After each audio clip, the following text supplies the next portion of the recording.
ఆ ఒక్కరోజు మీరు పవన్ కళ్యాణ్ గారిని అమరావతిలో ఆపుండకపోతే ముళ్ళ కంచెలేసి ఈ రోజు మీ తలరాతలు వేరేగా ఉండు. ఆ ఒక్కరోజే వైజాగ్లో పవన్ కళ్యాణ్ గారు ఎయిర్పోర్ట్ లో బయలుదేరిన తర్వాత సెల్ లైట్లు వేసుకుని మరి జన సైనికులు కూడా అండగా నిలబడ్డారు. ఆ ఒక్కరోజు మీరు ఆపుండకపోతే ఈ రోజు మీ తలరాతలు వేరేగా ఉండదు. ఆ ఒక్కరోజే నోవాటా హోటల్లో పవన్ కళ్యాణ్ గారు ఉన్నప్పుడు బయటకు రాకుండా మీరు ఆపింది ఆ ఒక్కరోజే. ఖాళీ చేసి వెళ్ళాలని మీరు చెప్పుకుండకపోతే మీ తలరాతలు వేరేగా ఉండదు.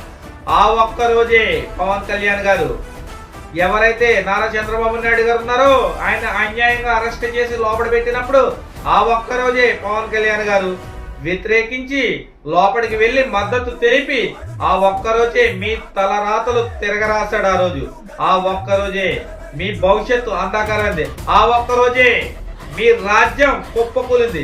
ఆ ఒక్కరోజే మీ మొత్తం మనుగడే ప్రశ్నార్థకమైంది. ఆ ఒక్కరోజే కేవలం 11 సీట్లకు మాత్రమే పరిమితమైంది.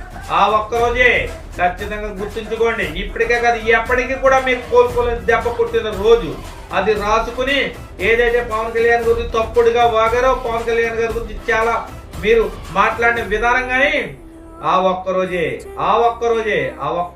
మీ జీవితాలను మొత్తం తలరాతలు తలకిందులు చేసేసింది.